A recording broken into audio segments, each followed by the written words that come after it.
Bukan hanya soal normalisasi Ciliwung, banjir juga dipicu siapa gubernurnya. Presiden Jokowi memiliki harapan besar terhadap harmonisasi kerjasama pusat dengan Pemprov Jakarta untuk menanggulangi banjir. Maklum, ketika masih menjabat gubernur, Presiden Jokowi dibuat kecewa berat dengan istana. Banjir yang dalam benaknya harus ditangani secara sinergis pusat dan Pemprov ternyata bertepuk sebelah tangan. Ketika dirinya terpilih sebagai RI 1 dan otomatis Basuki Cahayapurnama menjadi gubernur, Presiden pun menugaskan satu Basuki lainnya agar berkoordinasi sesama Basuki terjalin rapi. Gubernur dan Menteri PUPR saat itu Lukas membuat pembagian tugas, dan Pemprov kebagian merelokasi warga di bantaran Kali Ciliwung, sementara pusat mengeksekusi konstruksi normalisasi kali. Ternyata takdir berkata lain.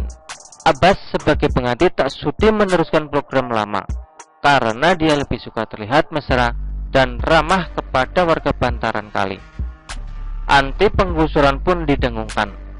Jadilah program normalisasi Ciliwung terganjal arogansi gubernur. 5 tahun hanya membuang waktu untuk penanganan banjir. Pejabat yang menggantikan Anies ketipan program lama yang dibuat madak oleh sang fenomenal.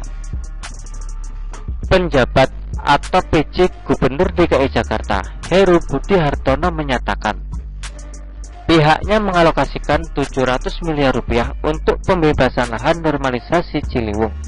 Anggaran ini masuk dalam rancangan peraturan daerah tentang APBD DKI tahun anggaran 2023. Normalisasi Kali Ciliwung kurang lebih sekitar 700 miliar rupiah. Kata dia usai rapat paripurna di gedung DPRD DKI Jakarta Pusat Selasa 8 November tahun 2022. Heru menuturkan, rencananya pemerintah DKI bakal membebaskan lahan di 4 kelurahan tahun depan. Dia tak mendetailkan lokasinya. Akan tetapi, Kepala Dinas Sumber Daya Air atau SDA Jakarta Yusmada Faisal telah menyampaikan 4 kelurahan tersebut dalam rapat badan anggaran atau Banggar DPRD DKI pekan lalu. Kami mendapat arahan dari Kementerian PUPR bahwa untuk Ciliwung diprioritaskan di 4 kelurahan. Terang Yusmada dalam rapat Badan Anggaran atau Banggar DPRD DKI di Grand Cempaka Resort, Bogor, Jawa Barat, Selasa malam, 1 November tahun 2022. Pengamat Tata Kota Universitas Trisakti, Yayat Supriyatna, optimistis bendungan aliran Ciliwung di Bogor dan proyek sodetan di Bidara Cina bisa mengurangi 40% banjir Jakarta.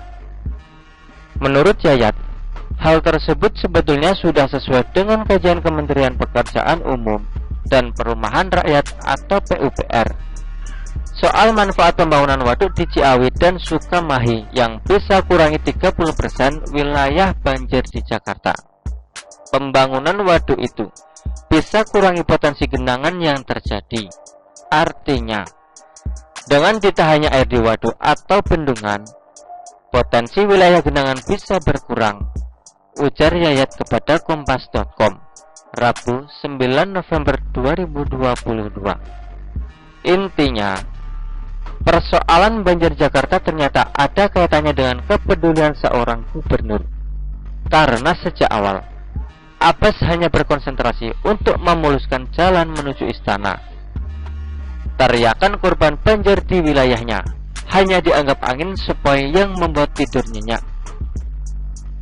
Dan kini setelah lengser, dia pun mulai menuai hasil ketakpeduliannya. Seharusnya bentuk upaya memuluskan jalan ke istana tidak berupa pencitraan, melainkan sungguh-sungguh bekerja sesuai tupoksi.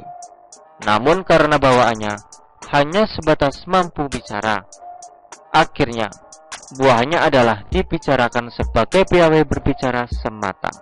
Begitu Begitulah kura-kura. Artikel ini diambil oleh siwo.com dan ditulis oleh Ruskandi Anggawirya. Bagaimana menurut Anda?